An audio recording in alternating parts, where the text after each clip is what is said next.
चला आता आपण इयत्ता 5वी ते 6वी गट क्रमांक 3 या गटासाठीचे प्रश्न समजून घेणार आहोत. सर्वात आधी आपण लेखी स्पर्धेसाठी जे नमुना प्रश्न दिलेले आहेत ते समजून घेऊया. सर्वांनी व्यवस्थित लक्षपूर्वक ऐका आणि समजून घ्या. बघा पहिला प्रश्न आहे त्यातला 45 दशकातून. बघा 45 दशक. मग 45 दशक म्हटल्यानंतर किती येतील सांगा बरं.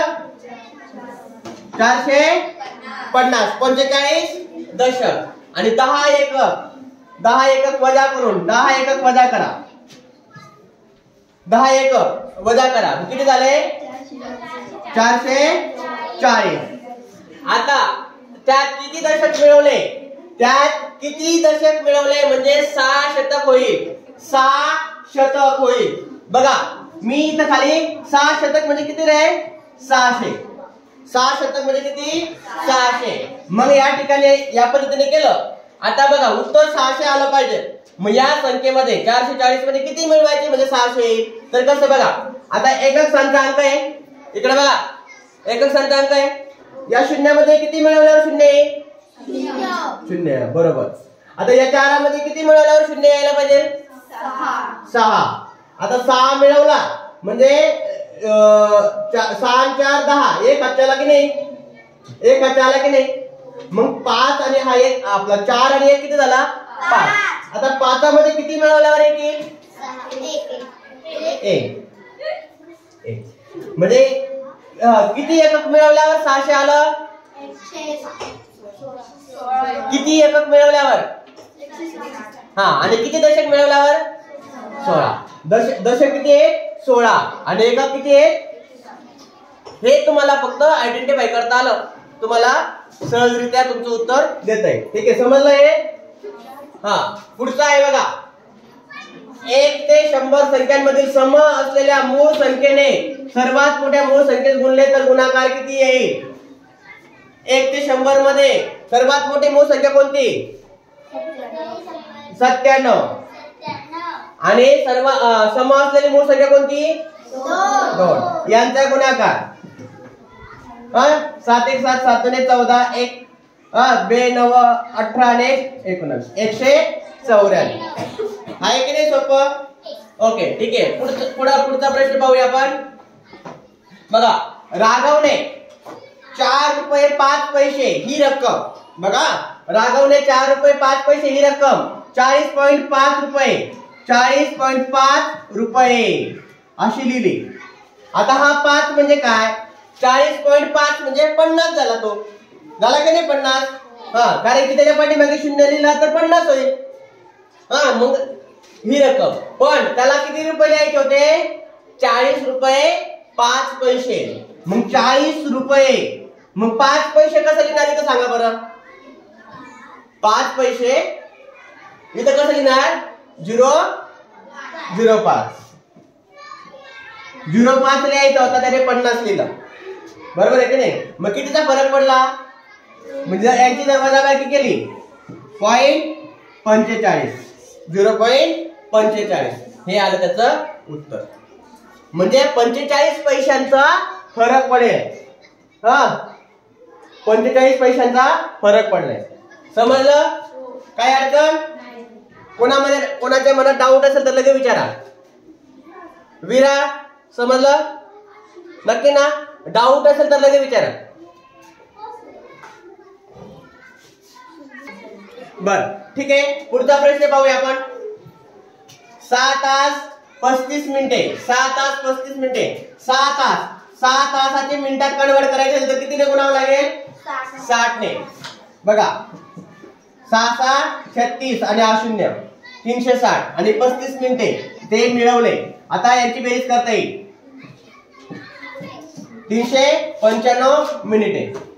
बघा बेरीज तास आणि मिनिटांची बेरीज करू शकत नाही. मिनिटांची बेरीज करता येईल आपल्याला. तासात बेरीज करता येईल. जसे एकक सारखे असावे लागतात.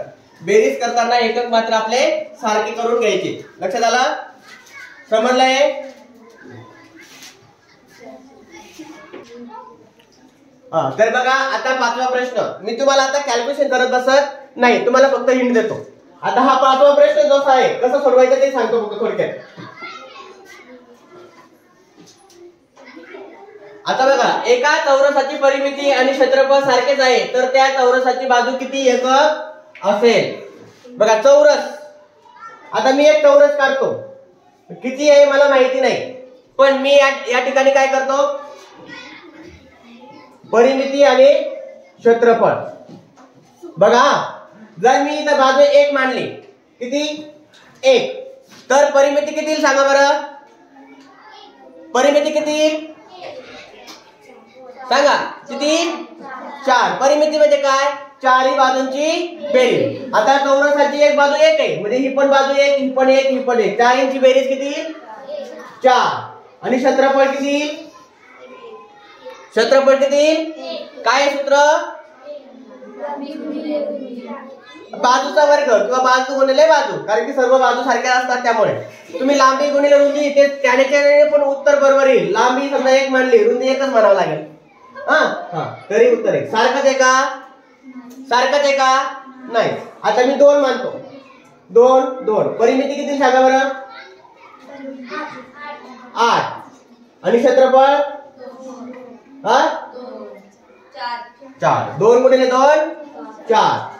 आता मी 3 मानलं, 3 मानलं, तर परिमिती किती? 12. आणि क्षेत्रफळ 9. 3 गुणिले 3 9. मग आता मी 4 मानतो, 4 16. परिमिती 16, क्षेत्रफळ 16. मग या ठिकाणी परिमिती पण सारखी झाली, क्षेत्रफळ सुद्धा सारखी झाले. मग किती? चौरसाची बाजू किती एकक असेल? 4. किती एकक असेल? 4. अशा पद्धतीने तुम्हाला उत्तर काढता येईल. ठीक आहे. आता पुढचं आहे एका शहराची लोकसंख्या. बघा लोकसंख्या एवढी दिलेली आहे, किती आहे? 47,04,926. त्यामध्ये पुरुषांची संख्या आहे 22,24,069 आणि स्त्रियांची लोकसंख्या आहे 10,96,478. तर उरलेली मुलं आहेत, त्या गावामध्ये मुलं पण असतील किती तुमच्यासारखे? मग उरलेली मुलं आहेत, मग शहरातील मुलांची संख्या किती? मग आता एकूण लोकसंख्या एवढी आहे, त्यातनं काय करावं लागेल सांगा बरं थोडक्यात? कोणाकोणाची वजाबाकी? त्याच्या आधी पहिले काय करा? पुरुषांची आणि स्त्रियांची जी संख्या आहे त्यांची बेरीज लागेल. बेरीज झाली ती पूर्ण शहराची लोकसंख्या त्याच्यामध्ये वजा करा. बरोबर, म्हणजे या दोघांची बेरीज केली म्हणजे स्त्री पुरुषांची लोकसंख्या निघेल. जे बेरीज येईल ते जर याच्यातून वजा केलं मग ती उरलेल्या मुलांची संख्या निघेल. करता येईल ना? करता येईल का लगेच? चला वही पेन घ्या आणि करा. ठीक आहे. 13,84,379 हे उत्तर आलेलं आहे. ज्यांचं चुकलं असेल त्यांनी मात्र अजून पुन्हा प्रॅक्टिस करायची. प्रॅक्टिस करण्याची आवश्यकता असेल. ठीक आहे. आता पुढचा प्रश्न आहे, सोपा आहे, बेरीज करायची फक्त, काहीच अवघड नाही. तो काही सांगण्यासारखं पण नाही. आपण काय आता 3री 4थीचे मुलं नाहीत, नवोदयची तयारी करणारे मुलं आहोत, त्यामुळे आणि बाकी नवोदयची तयारी करून पुढे गेलेले मुलं आहोत, त्यामुळे हा प्रश्न काही मी घेत नाही. आता त्याच्या खालचा प्रश्न घेऊया आपण. खालीलपैकी सर्वात मोठी संख्या कोणती? सर्वात मोठी संख्या कोणती? तर बघा मी एका रांगेत लिहितो बरं का. 0.09 0.9 आपला 9 आणि 9.0 आणि 0.009. आता एक थोडक्यात मी तुम्हाला सांगतो. पॉइंट नंतर जो ह्या बाजूला असतो तो हा एककाचा घर असतो. काय असतो? एककाचा. त्यानंतर हा दशांश, शतांश आणि सहस्रांश अशा पद्धतीने इकडे वाढत जातो. आणि इकडे एकक, दशक, शतक, हजार, म्हणजे जसं आपण स्थानानुसार ते घर वाढत जातात या हिशोबाने. मग आता एकक, या याच्यामध्ये एकक कोणता मोठा आहे? 9. म्हणजे ही संख्या मोठी असेल. बरोबर, ही संख्या मोठी असेल. आता माझा दुसरा प्रश्न, याच्यातली सर्वात लहान संख्या कोणती? याच्यातली सर्वात लहान संख्या कोणती?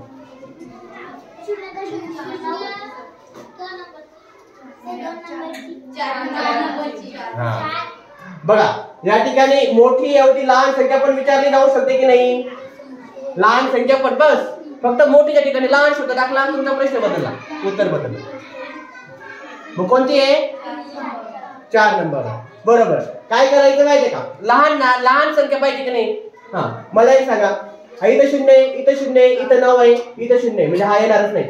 बरोबर आहे की नाही? राहिला प्रश्न, इथं 0, हा इथं पण 0, पण हा तर मोठीच आहे की नाही, त्यामुळे हा पण तेव्हाच कट झाला की नाही? हा पण इथं येणार नाही, हा पण, कारण की 0 9 एकक आहे. मग राहिला प्रश्न, हा इथं 0, इथं 9, इथं 0, इथं 9, मग याच्यापैकी सर्वात लहान संख्या कोणती आहे? 0, म्हणजे हे. अशा पद्धतीने ओळखायला शिकायचं. लक्षात आलं? समजलं? चला पुढचं आहे 3 मीटर लांबीची, ऐका, 3 मीटर लांबीची एक रिबीन आहे.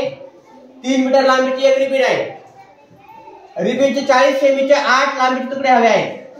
40 सेंटीमीटरचे 8 लांबीचे तुकडे हवे आहेत. मग आता आपल्याला किती रिबीन लागेल सांगा बरं?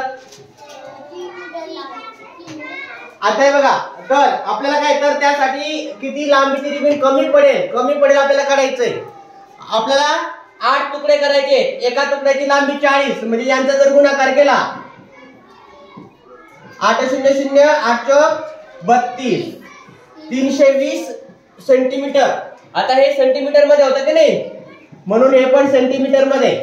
320 सेंटीमीटर लांबीची रिबन लागणार आहे. पण आपल्याकडे किती मीटर लांबीची रिबन आहे? 3 मीटर. 3 मीटर म्हणजे किती सेंटीमीटर? किती? 300 सेंटीमीटरची रिबन आपल्याकडे आहे. आपल्याकडे किती कमी पडतायत? मग किती कमी पडताय? 20 सेंटीमीटर लांब रिबन कमी पडणार आहे, म्हणजे 20 सेंटीमीटर. उत्तर आपलं आहे 20 सेंटीमीटर. लक्षात आलं? पुढचं आहे, खालील बेरजा करा. 1.5 मीटर आणि 2.5 मीटर म्हणजे किती मीटर? 1.5 मीटर. 1.5 कसं लिहिणार? 1.5. 2.5 म्हणजे काय? 2.5. दोघांची बेरीज 10 4 मीटर. किती? 4 मीटर. ओके. आता पुढचं आहे बघा, या ठिकाणी राजेजवळ बघा, राजेजवळ 50 20 10 आणि 5 रुपयाचे समान नोट आहेत. म्हणजे जेवढ्या 50 रुपयाच्या नोट आहेत तेवढ्याच नोटा 20 रुपयाच्या आहेत, तेवढ्याच 10 रुपयाच्या आहेत, तेवढ्याच 5 रुपये आहेत, असा त्याचा अर्थ होतो. त्याच्याकडे एकूण रक्कम आहे 1190 असल्यास राजेजवळ 50 रुपयाच्या किती नोटा आहेत? मग या ठिकाणी आपल्याला काय करावं लागेल? सगळ्या नोटा समान आहेत की नाही? मग आपण काय करू, एक नोटची किंमत किती येते आपण काढू. एका 50 ची नोट म्हणजे 50 रुपये, एका 20 ची नोट म्हणजे या सगळ्यांची बेरीज करूया बरं. किती येते बेरीज? किती येते? 85. फक्त एक नोट घेतली आपण, फक्त एक नोट, तरी त्या सगळ्यांची बेरीज किती येते? 85. तर मग आता आपल्याकडे रुपये आहेत 1190. मग मी 1190 वजा 85 यांचा जर भागाकार केला, आता हा भागाकार तुम्हाला सहजरित्या करता येईल ना? करता येईल का? करा बरं, कसं करता येईल? बर, 1190 भागिले 85 किती आलं? 14 उत्तर आलं. किती उत्तर आलं? 14. तर मग 50 रुपयाचे किती नोटा असतील? 14. किती नोटा असतील? 14. आता पुढचं उदाहरण घेऊया आपण 12वा. एका खुर्चीची किंमत 750 रुपये आहे. एका खुर्चीची किंमत. तर अशा 26 खुर्च्यांची किंमत किती? कोणती क्रिया करावी लागेल? कोणाकोणाचा? चला मग करा. बरं, ठीक आहे. बघा, याचं उत्तर काय आलं? 19,500 गुणाकार करायचा होता. बरोबर, ठीक आहे. पुढचा 13वा प्रश्न आपण समजूया.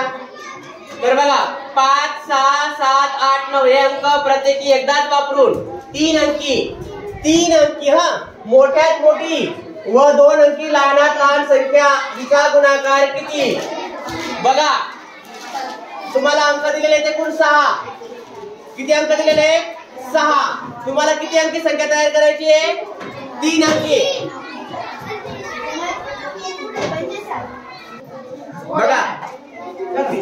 3 अंकी संख्या येते 987 गुणिले 56 यांचा गुणाकार करा मग, कारण की तुम्हाला दिलेले अंक जास्त पण 3 अंकी संख्या इथं बनवायची. किती उत्तर आला? बरं, गुणाकार करायचा आहे. गुणाकारासाठी स्किल तुमचं डेव्हलप करायचंय. ठीक आहे, आपण आता नाही का गुणाकार तुम्ही करा, उत्तर करा. आपण पुढच्या प्रश्नाकडे जाऊया. पुढचा प्रश्न बघा. 143. ठीक, हा ऐका, इकडे लक्ष द्या.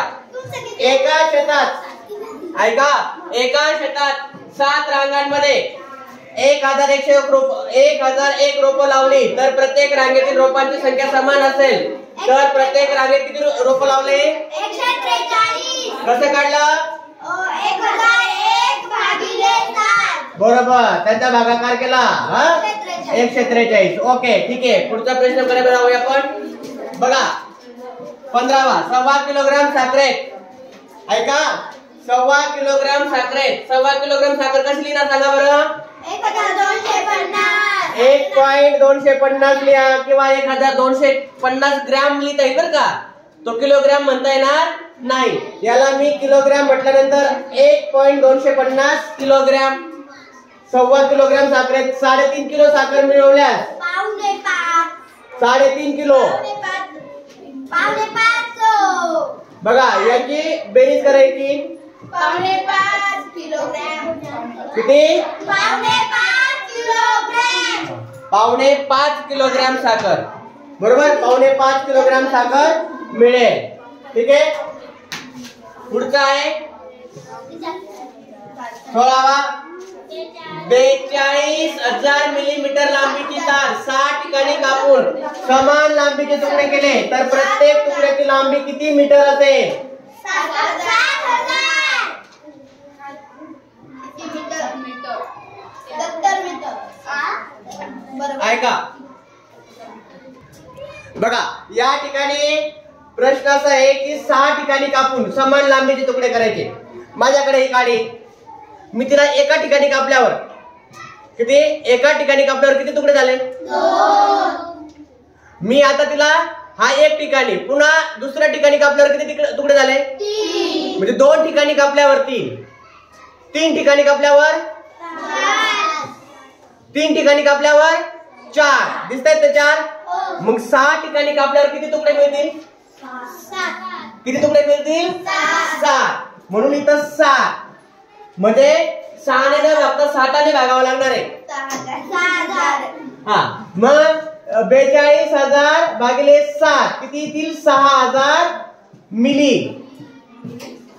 आपलं उत्तर ते का 6,000 मिली नाही, तर आपल्याला काय विचारलंय? मीटर मध्ये विचारलेलं आहे.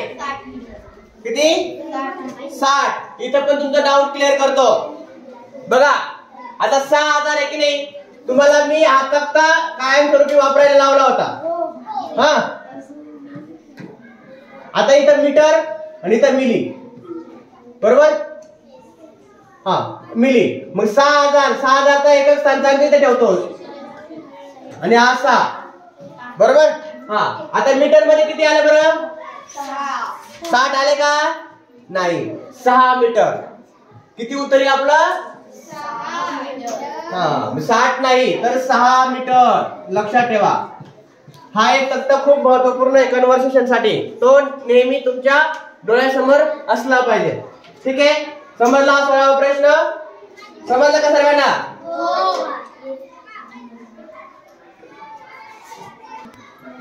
तर बघा 17वा प्रश्न.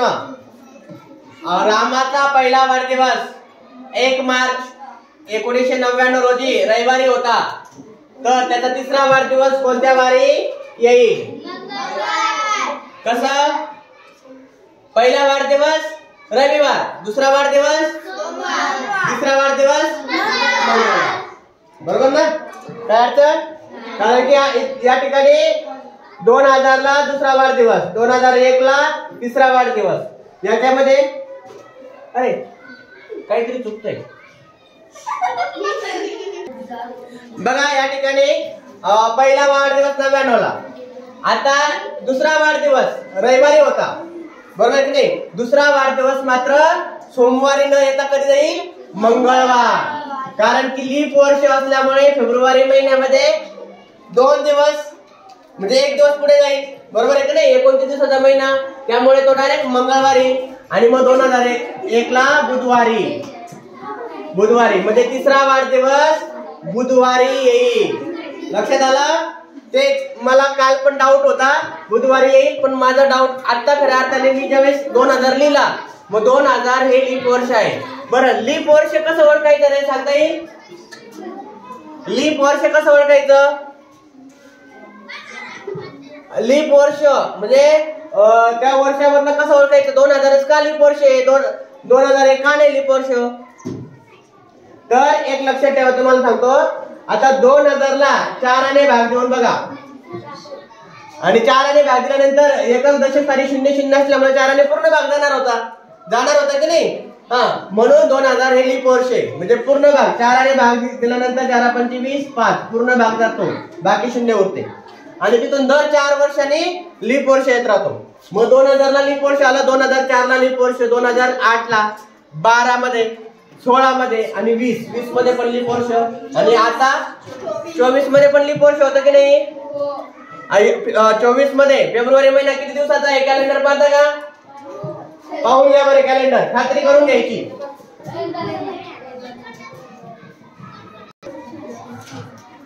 तर बघा पुढचा प्रश्न 18वा. मला एक सांगा, 397 हा अपूर्णांक खालीलपैकी कोणत्या अपूर्णांकाचं सममूल्य अपूर्णांक नाही? मला एक पहिला प्रश्न विचारा, 397 हा अपूर्णांक आहे का? अपूर्णांक आहे का तो? अपूर्णांक नसेल तर त्याचा सममूल्य अपूर्णांक कसा मिळेल? म्हणजे या ठिकाणी थोडस मला डाऊट आहे. ज्याने प्रश्नावली तयार केली ना त्यांच्याशी आपण इतकूच करू, त्यांच्यापर्यंत हा प्रश्न म्हणजे हा प्रश्न तुम्ही दिला, पण हा मला पूर्ण संख्या आहे. पूर्ण संख्या असल्यावर त्याचा सममूल्य अपूर्णांक येणार नाही, म्हणून हा प्रश्न थोडस मिस्टेक वाटतोय. म्हणून आपण या प्रश्नाकडे जास्त लक्ष देऊ नका. अनावधानाने एखादी मिस्टेक होऊ शकते. कदाचित तिथं अपूर्णांक म्हणजे काय, अंश आणि छेद असलेला आपण असं आतापर्यंत, किंवा दशांश अपूर्णांक जिथं दशांश चिन्ह असतो असं, अशा पद्धतीने आपण तो अपूर्णांकाची व्याख्या केलेली आहे. ठीक आहे, पुढचा प्रश्न सोडूया आपण. 19वा. एका त्रिकोणाचा एक कोन काटकोन आहे. बघा, एका त्रिकोणाचा एक कोन काटकोन आहे, तर त्याच्या उरलेल्या 2 कोनाच्या मापाची बेरीज किती येईल? बघा, एक कोन काटकोन म्हणजे हा 90 अंश. काटकोन म्हणजे काय? 90 अंशाचा. मग या उरलेल्या 2 कोनाच्या मापाची बेरीज किती येईल सांगा बरं? 90. काही 90, कारण की 90 आल्यामुळे तिन्ही कोनाच्या मापाची बेरीज 180 होते की नाही? 180 होते, म्हणून 90. ओके. पुढचं, एका वर्तुळाची त्रिज्या 60 सेंटीमीटर आहे, तर दुसऱ्या वर्तुळाची त्रिज्या 9 सेंटीमीटर आहे, तर त्याचा. तर बघा, एका वर्तुळाची त्रिज्या 7 सेमी आहे, दुसऱ्या वर्तुळाची त्रिज्या 9 सेमी आहे, तर त्यांच्या व्यासामध्ये कितीचा फरक असेल? व्यास त्रिज्येच्या दुप्पट व्यास असतो. मग या पहिल्या वर्तुळाचा व्यास किती सांगा बरं? 14. दुसऱ्या वर्तुळाचा व्यास 18. दोघांमधला फरक 4. किती फरक आला? 4. तर बघा या ठिकाणी आता 21वा प्रश्न. यांची वजाबाकी करायची. अपूर्णांकाची वजाबाकी करताना तुम्हाला माहिती आहे दशांश अपूर्णांक हा दशांश अपूर्णांकाच्या खाली गेला पाहिजे.